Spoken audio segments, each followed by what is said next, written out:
तो चलिए दोस्त, आज हम लोग पढ़ेंगे क्या? नंबर सिस्टम, ठीक है। और ये नंबर सिस्टम सभी एग्जाम के लिए, जैसे कि मोस्टली अभी हम लोग चला रहे हैं क्या, नवोदय के लिए। नवोदय बैच के लिए बहुत ही लाभदायक होगा ये वाला। नवोदय बैच सैनिक के लिए भी, सैनिक के लिए भी सही है। उसके बाद क्या, सिमुतला के लिए भी है। ठीक, सिमुतला के लिए भी है। ये मतलब जिनको भी नवोदय स्कूल में जाना है, सैनिक स्कूल में जाना है या सिमुतला स्कूल में जाना है, तो आप इस चैनल से जुड़े रहें, ठीक है। इस चैनल पे सब कंटेंट्स मिलेगा आज से, जो कि स्टार्ट है।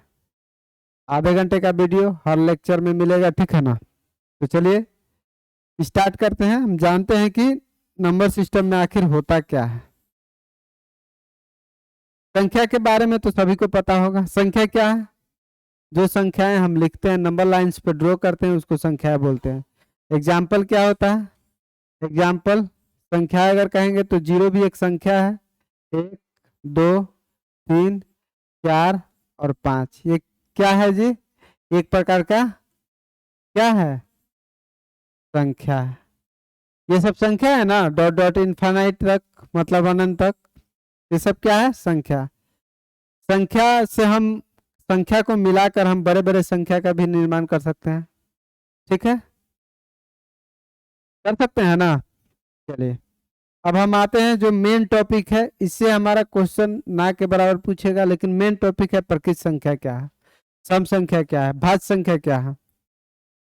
तो सबसे पहले जानते हैं हम प्रकृत संख्या क्या है। तो आप कोई बताए प्रकृत संख्या क्या है दोस्त? प्रकृत संख्या क्या होते हैं? तो आप लिखिए प्रकृत संख्या। कितने भी है गिनती की संख्याओं को क्या बोलते हैं? प्रकृत संख्या कहते हैं। गिनती की संख्याओं को क्या कहते हैं दोस्त? प्रकृत संख्या कहते हैं। गिनती की संख्याओं को क्या कहते हैं? प्रकृत संख्या कहते हैं। जैसे एग्जाम्पल बोलिए जी, एग्जाम्पल।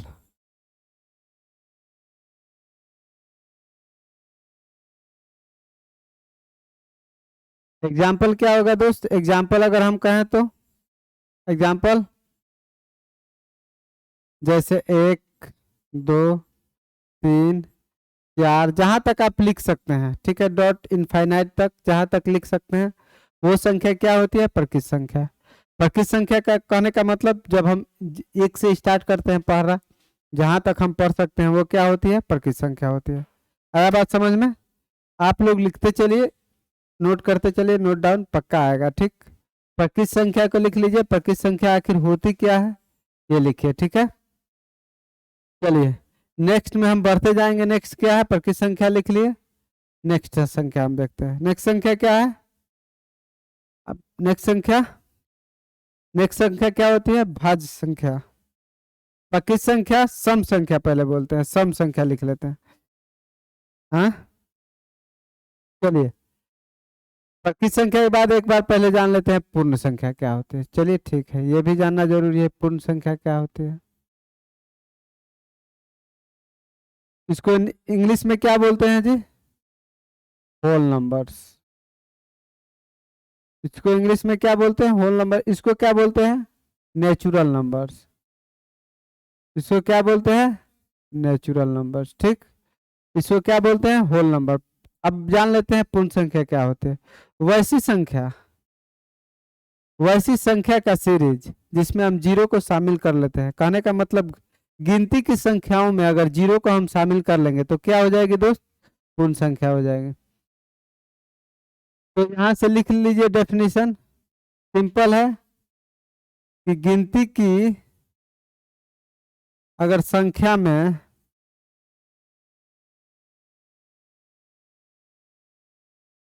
अगर जीरो को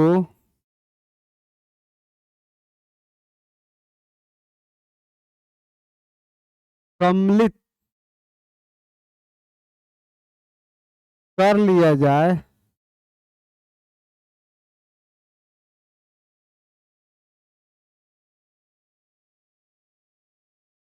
तो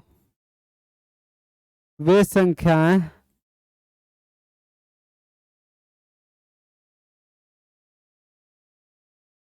क्या कहलाती है जी? पूर्ण संख्या कहलाती है। कहने का मतलब एग्जाम्पल में हम इसको समझेंगे कि एग्जाम्पल क्या कह रहा है, तो समझेंगे। एग्जाम्पल इसका क्या होगा? एग्जाम्पल ये तो हम समझ गए कि गिनती की संख्याओं में अगर हम जीरो को शामिल कर लें, गिनती कैसे लिखते हैं जी? एक से स्टार्ट करते हैं। अगर हम उसमें जीरो को शामिल कर लेंगे तो क्या हो जाएगा दोस्त? आप बोलेंगे क्या हो जाएगा? पूर्ण संख्या हो जाएगी। तो एग्जाम्पल में हम देख लेते हैं। तो 0, 1, 2, 3, 4, 5 इनडिफिनाइट, मतलब जहां तक हम लिख सकते हैं, लेकिन जीरो को शामिल करने पर।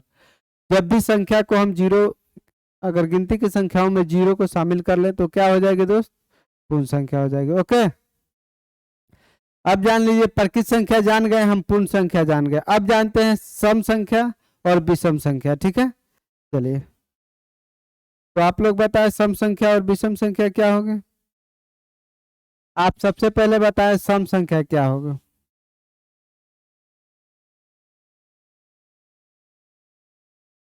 सम संख्या क्या होगी दोस्त?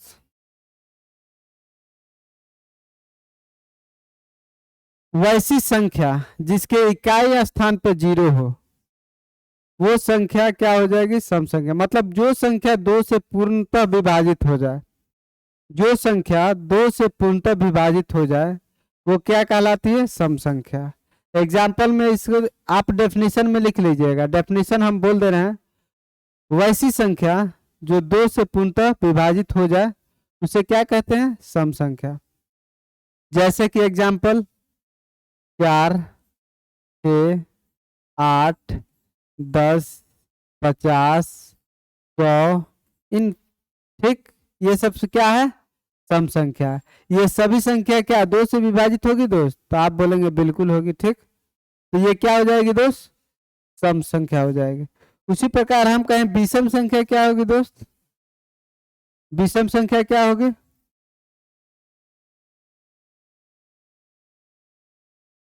हाँ, विषम संख्या क्या हो जाएगी? उसी का अपोजिट हो जाएगा। मतलब जो संख्या दो से विभाजित ना हो, पूर्णतः विभाजित ना हो, उसे क्या बोलेंगे? विषम संख्या। फिर से आप लिखिए, वैसी संख्या जो दो से पूर्णतः विभाजित ना हो उसको क्या बोलेंगे? विषम संख्या। एग्जाम्पल में बताइए आप लोग क्या होगा? 1, 3, 5, 7, 9, 11, 13। ठीक है, ये क्या हो जाएगी? विषम संख्या हो जाएगी। ठीक है, चलिए। जब ये विषम संख्या है तो आप बताइए, सम संख्या हो गया, विषम संख्या हो गया। अब क्या होगा? अभाज्य संख्या। अभाज्य संख्या क्या होगा दोस्त? हाँ, अभाज्य संख्या क्या होगा? तो आप डेफिनेशन लिख लीजिए, हम एक बार रिपीट कर रहे हैं। अभाज्य संख्या क्या होगा? अभाज्य संख्या को क्या बोलते हैं इंग्लिश में?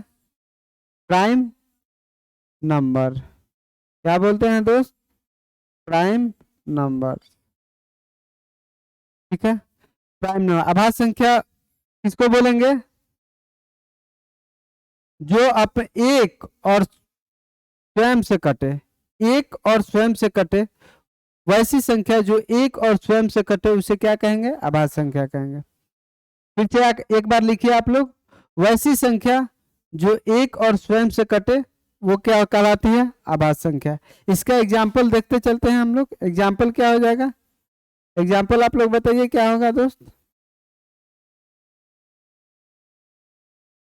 देखिए, इसकी 2, 3, 5, 7, 11, 9 नहीं होगा। 9 तो 3 से भी कटेगा, 1 से भी कटेगा और 9 से भी कटेगा, इसलिए वो अभाज्य नहीं होगा। हमने डिफिनीशन क्या बोला था? वैसी संख्या जो एक और स्वयं से कटे, एक या स्वयं से कटे, उसको क्या बोलेंगे? अभाज्य संख्या बोलेंगे। ओके, तो चलिए अभाज्य संख्या भी जान गए। अच्छा, एक बार बताइए, इसमें जब पूछेगा, इसमें जब पूछेगा कि सबसे छोटी अभाज्य संख्या क्या है, तो क्या बताइएगा आप लोग? सबसे छोटी अभाज्य संख्या पूछेगा तो क्या बताइएगा? 2। ठीक, जब सबसे छोटी पूछेगा तो क्या, सबसे छोटी अभाज्य संख्या तो आप बताएंगे 2। लेकिन वही जब पूछ लेगा कि सबसे बड़ी अभाज्य संख्या, हाँ अनंत, क्योंकि जो संख्या दिया रहेगा, जो सीरीज दिया रहेगा, उसी में से सबसे बड़ी संख्या को चुन लेंगे, वही हमारा संख्या अभाज्य संख्या हो जाएगी। ठीक है, बात समझ में आ रहा है ना? चलिए, तो अभाज्य संख्या के बारे में जान गए। फर्स्ट हमने क्या जाना, फिर से रिकॉल करते हैं। प्रकृत संख्या, प्रकृत संख्या क्या होती है? गिनती की संख्याओं को क्या कहते हैं? प्रकृत संख्या। सेकंड क्या हमने पढ़ा था? पूर्ण संख्या। पूर्ण संख्या क्या होती है? गिनती की संख्याओं में अगर जीरो को सम्मिलित कर लेते हैं तो क्या कहलाती है? वो पूर्ण संख्या कहलाती है। फिर क्या हमने पढ़ा? सम संख्या। सम संख्या क्या होती है? हाँ, वैसी संख्या जो 2 से पूर्णतः विभाजित हो जाए उसे सम संख्या कहते हैं। विषम संख्या क्या होती है? हाँ, वैसी संख्या जो 2 से पूर्णतः विभाजित न हो उसे विषम संख्या कहते हैं। फिर हमने क्या पढ़ा? अभाज्य संख्या। वैसी संख्या जो केवल एक और स्वयं से कटे, स्वयं मतलब अपने आप से कटे, उसको क्या बोलेंगे? अभाज्य संख्या। अच्छा, ठीक, चलिए अब हम लोग क्या पढ़ेंगे? भाज्य संख्या। भाज्य संख्या क्या होती है? भाज्य संख्या हम लोग पढ़ लेते हैं, थोड़ा सा पढ़ते हैं इसके बारे में। भाज्य संख्या, भाज्य संख्या क्या होगी जो दोस्त? हाँ, एक बार डेफिनेशन सुन लीजिए अच्छा से। भाज्य संख्या, भाज्य संख्या क्या होगी? वैसी संख्या जो एक और किसी और से भी कट जाए। वैसी संख्या जो स्वयं से तो कटे, एक से भी कटे और किसी और संख्या से भी कट जाए, तो उसे क्या बोलेंगे? भाज्य संख्या बोलेंगे। हाँ, या वैसी संख्या जो अपने आप के अलावा दूसरे संख्या से भी कटे, तो वो क्या हो जाएगी? क्या हो जाएगी दोस्त? भाज्य संख्या हो जाएगी। ठीक है, आप लोग क्लास में शांति बनाए रखिए, नहीं तो फिर दिक्कत होगा। ठीक ना? चलिए, तो हमने भाज्य संख्या के बारे में पढ़ लिया है। ठीक, अभाज्य संख्या के बारे में पढ़ लिया, भाज्य संख्या, प्रकृत संख्या, सम संख्या, सबके बारे में पढ़ लिया। देखिए, ये बेसिक है। जब आप लोग छठी क्लास में नवोदय के में एडमिशन लेने के लिए जब इंट्रेंस एग्जाम देंगे, तब ये जरूरी है, बेसिक है जानना, क्योंकि इसी पे बेसिक पे सवाल आएगा। आप लोग इसे स्किप ना कीजिए, आप प्यार से इस वीडियो को देखिए। अगर नहीं समझ में आता है बार बार देखिए, क्योंकि ये क्लासरूम है, क्लास हम बच्चों को बैठा के पढ़ा रहे हैं। ठीक है, चलिए, ये सभी एग्जाम में लगभग पूछे जाते हैं। जैसे हम मान लेते हैं एसएससी में भी पूछे जाएंगे, रेलवे में भी पूछे जाएंगे। ठीक है, रेलवे में भी पूछा जाता है, और क्या, एनडीए में भी पूछा जाता है, और बीएसएससी में भी पूछा जाएगा, और क्या, बिहार पुलिस में भी पूछा जाता है, और बिहार दरोगा में तो ऑलरेडी पूछा जाता है। मतलब हर कॉम्पिटेटिव एग्जाम में ये पूछा जाता है। साथ ही साथ नवोदय विद्यालय, सैनिक स्कूल्स, ये सब में पूछा जाता है। सिमुतला में भी पूछा जाता है, एनडीए में भी पूछा जाता है। तो आप लोग इसे एक वीडियो के तौर पर ना ले कि सिर्फ ये नवोदय का क्लास है, नहीं, ऐसा नहीं, सभी। ठीक है, अब चलिए पूछते हैं थोड़ा सा आगे, हम बढ़ते हैं। आगे क्या पढ़ेंगे दोस्त? आगे हम पढ़ेंगे विभाज्यता का नियम, मतलब रूल्स ऑफ, क्या पढ़ेंगे? Rules of divisibility. मतलब क्या? मतलब क्या? मतलब क्या? विभाज्यता का नियम हम लोग पढ़ेंगे। क्या? विभाज्यता का,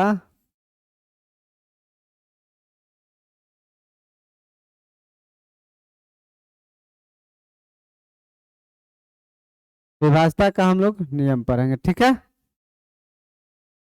विभाज्यता का नियम क्या मतलब? इसमें सबसे पहला हमारा टर्म आएगा क्या? हम जानेंगे 1, फिर 2, फिर 3, फिर 4, और फिर 5, 6, 8। ठीक है, इतना ही हमको पढ़ना है, इतना ही से आ जाएगा, हमको सब समझ में आएगा, सब टेकल कर लेंगे हम लोग। ठीक है, एक थोड़ा सा और जानेंगे इसमें 9 का विभाज्यता का नियम। 9 का भी जानेंगे और एक 11 का जानेंगे, बस इसमें ज्यादा नहीं जानना। एक का तो सभी को पता है, एक का क्या है दोस्त, एक तो सभी संख्याओं को काट देता है, ये तो आपको याद है, तो इसको हटा देते हैं। अब बताइए दो, हाँ, दो का विभाज्यता का नियम, जैसे मान लीजिए दो का विभाज्यता का नियम क्या होगा, वैसी संख्या जिसका इकाई अंक पर 0 या कोई सम संख्या हो, ठीक है, तो वो संख्या पूरी पूरी 2 से कट जाएगी। एग्जाम्पल में देखिए, एग्जाम्पल हम लिखते चलेंगे, बाकी जो इसका क्या है मतलब जो डेफिनेशन है हम बोलते जाएंगे, आप लोग लिखते चले जाए, नोट करते चलिए। हमने क्या बोला, दो का विभाज्यता का नियम क्या है, वैसी संख्या जिसका इकाई प्लेस पे 0 हो, यानी इकाई स्थान पर 0 हो या कोई सम संख्या हो, ठीक है, वो संख्या पूरा 2 से विभाजित हो जाए। जैसे कहें हम क्या, 24, तो देखिए 24 तो इकाई स्थान पर 4 है ना जी, 4 है ना, ये सम संख्या है, इकाई स्थान पर सम संख्या है, तो ये 2 से कट जाएगा, ठीक है। उसी प्रकार 3 का क्या होगा,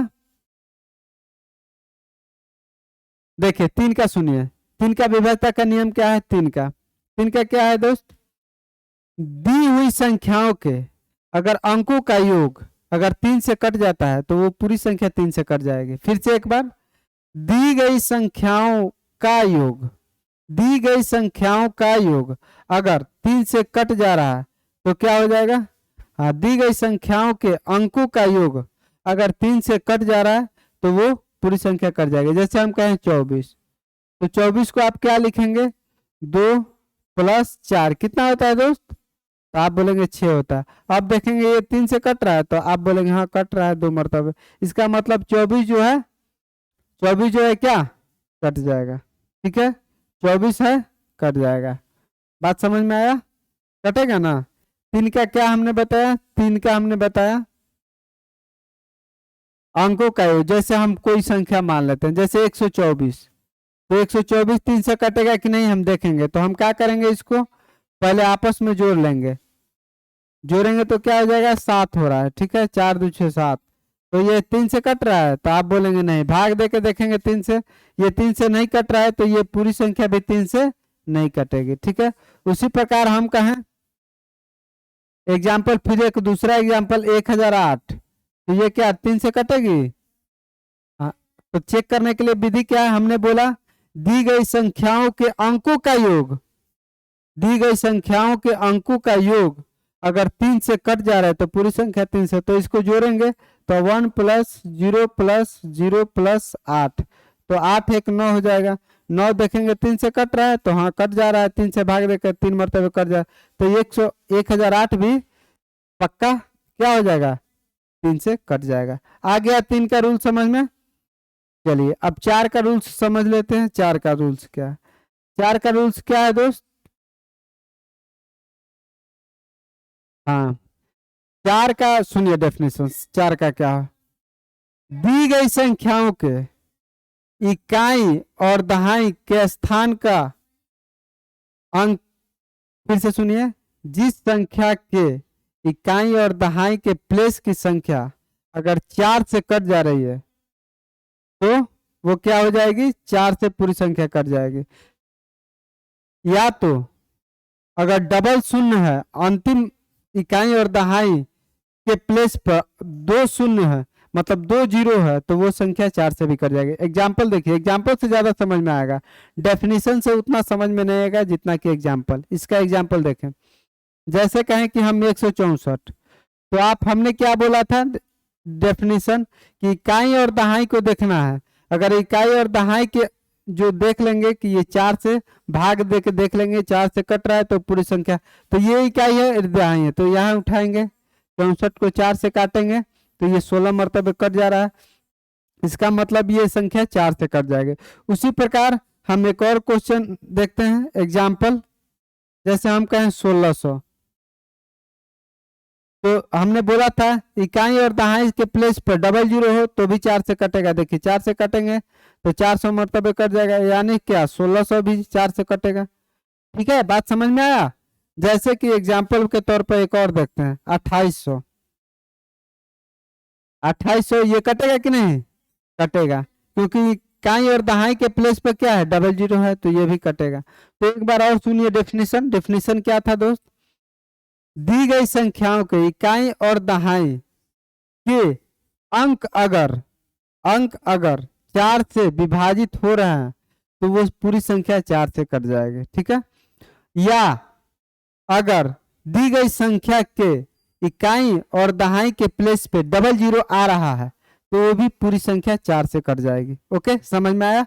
चलिए अब 5 का विभाज्यता का रूल्स जानते हैं, ठीक है। 5 का क्या होता है, ये बहुत आसान है, क्योंकि जिस संख्या के इकाई प्लेस पर मतलब इकाई स्थान पे 0 या 5 हो, 0 या 5 हो तो वो पूरी संख्या क्या कट जाएगी 5 से। जैसे हम कहें एग्जाम्पल के तौर पे कोई भी संख्या लिख ले 1 2 3 4 5 6, ठीक है, 5 6 5, तो ये संख्या कटेगी कि नहीं, क्यों, क्योंकि हमको इकाई स्थान पर सिर्फ देखना है। इकाई स्थान पर 5 है तो पक्का ये 5 से संख्या कट जाएगी। उसी प्रकार एक और एग्जाम्पल लेते हैं, जैसे मान लीजिए ये कटेगी, हाँ, तो इकाई स्थान पर 0 है, यानी इसका मेन क्या है, मेन कॉन्सेप्ट क्या है, जो इकाई स्थान पे अगर 0 या 5 आ जाए तो ये पूरी संख्या क्या हो जाएगी, 5 से कट जाएगी। इकाई प्लेस पर 0 और 5 आ जाए तो पूरी संख्या क्या हो जाएगी, 5 से कट जाएगी। अब आते हैं 6 से। 6 का क्या होगा दोस्त, देखिए जो संख्या 2 और 3 से कट जाए, दी गई संख्या अगर 2 और 3 से कट जाए, क्योंकि 2 3 क्या होता है जी, इसका फैक्टर ना होता है 2 3, क्योंकि 2 3 6 होता है, सॉरी। तो जो संख्या 2 और 3 से कटेगा, तो जो संख्या 2 और 3 से कटेगा तो क्या हो जाएगा, वो पूरी संख्या 6 से कट जाएगी। एग्जाम्पल जैसे मान लीजिए 1 2 4, तो संख्या देखिए सम संख्या है, इकाई स्थान पर ये 2 से कट जाएगा, ठीक। अब ये देखेंगे 3 से कट रहा है कि नहीं, तो आपस में जोड़ेंगे 1 2 प्लस 4, 4 2 6 और 1 7, कट रहा है, नहीं कट रहा है। 2 से तो कट गया लेकिन 3 से नहीं कट रहा है, इसलिए ये संख्या 6 से नहीं कटेगी। आ रहा है बात समझ में। चलिए तो इतना समझ में आ गया, ठीक है। अब 7 8 का देखते हैं। 8 का आप रूल्स बताइए जल्दी जल्दी, आगे बढ़ेंगे हम लोग। 8 का विभाज्यता का रूल क्या कहता है, दी गई संख्याओं के इकाई दहाई और सैकड़ा के स्थान अगर स्थानों पर जो संख्या स्थान जो है, जैसे मान लीजिए इकाई पर 1 2 4 और 6 आ जाएगा, तो हम 3 स्थान देखेंगे। अगर 3 स्थान को उठा के, जैसे यहाँ 2 4 6, अगर ये 8 से कट रहा है तो पूरी संख्या ये 8 से कट जाएगी, मतलब या ट्रिपल शून्य भी होगा तो भी कटेगा, ठीक है। कहने का मतलब दी गई संख्याओं को इकाई दहाई और संख्या को उठा के और उसको 8 से भाग देंगे, अगर वो संख्या 8 से कट जा रही है तो पूरी संख्या 8 से कट जाएगी। चलिए आगे बढ़ते हैं, समझ में आया होगा। 9 का तो सेम है। 9 का रूल क्या है जी, 9 का रूल सेम 3 वाला रिपीट होता है, मतलब दी गई संख्याओं के अंकों का योग अगर 9 से विभाजित है तो क्या, वो पूरी संख्या 9 से कट जाएगी। जैसे कहने का मतलब 1 2 3, ठीक है, और 3, तो ये 9 से कटेगा जी, कटेगा, क्योंकि आपस में जोड़ के देख लेंगे, जोड़ के देख लेंगे। अगर ये 3 3 6 और क्या हो जाएगा 9, और 9 से भाग देंगे तो हाँ कट रहा है, तो इसके मतलब ये पूरी संख्या क्या हो जाएगी, 9 से विभाजित हो जाएगी। ओके, अब क्या है, एक लास्ट बच रहा है क्या, 10। 10 का तो आप लोग काट लीजिएगा। 11 का जानते हैं, 11 बहुत अच्छा है, और ये इस वीडियो का लास्ट हमारा है, उसके बाद हम अपने वीडियो को यहीं तक रखेंगे, ठीक है। 11 का विभाज्यता का रूल क्या है, 11 का विभाज्यता का रूल बताइए जी। हाँ, 11 का विभाज्यता का रूल ये है, डेफिनेशन सुनिए एक बार। दी गई संख्याओं के सम संख्या, सम स्थान और विषम स्थानों के योग का अंतर अगर 0 या 11 का गुना जा जाए, जीरो या 11 का गुना जाए तो वो संख्याएं पूरी संख्याएं क्या हो जाएगी, 11 से कट जाएगी। फिर से एक बार, दी गई संख्याओं के ओड प्लेस और सम प्लेस, यानी इवन और ओड का सम करके अगर अंतर किया जाए, यानी सम संख्याओं के योग और विषम संख्याओं के योग का अंतर अगर 0 आ जाए या 11 का मल्टीपल से आ जाए, यानी 11, 22, 33 आ जाए तो वो संख्या क्या हो जाएगी, 11 से कट जाएगी। इसका एग्जाम्पल देखना जरूरी है। फॉर एग्जाम्पल इसका क्या हो जाएगा दोस्त, जैसे मान लेते हैं संख्या 1, 2, 3, 4, 5, 6 ले लिए, तो हम क्या बताए थे, सम स्थान और विषम स्थानों का योग। तो सम क्या होगा दोस्त, थोड़ा सा कलर चेंज करते हैं, सम क्या होगा, ये वाला होगा, एक एक छोड़ के जोड़ना है, ठीक है, एक एक छोड़ के जोड़ना है। तो ये क्या जोड़ेंगे, 1 + 3 + क्या 5, कितना आया दोस्त, 9 आया, ठीक है। अब विषम स्थान को जोड़ेंगे, जो बच गया उसको जोड़ेंगे, ये वाला और ये वाला। तो क्या लिखेंगे, 2 + 4 + 6 क्या आ जाएगा, 12। अब 12 में से 9 घटाएंगे तो क्या बचेगा, 3। 3 क्या है, 3 3 कटेगा, नहीं कटेगा। हमने क्या बोला था, इन दोनों का मतलब जोड़ के अंतर करना है। अगर अंतर 0 या 11 का मल्टीपल से आ जाए या 11 आ जाए तो वो संख्या क्या हो जाएगी, 11 से पूरी पूरी विभाजित हो जाएगी। जैसे कोई संख्या लेते हैं जो विभाजित होने वाली है, जैसे एग्जाम्पल 1, 2, 3, ठीक है।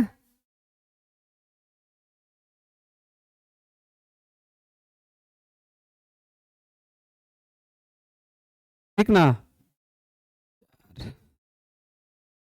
चलिए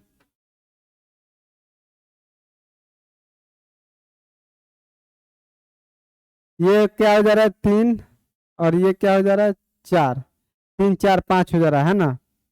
तो यहाँ क्या हो जाएगा, नहीं हो रहा, तो 1 मिनट थोड़ा सा बता रहे हैं इसको।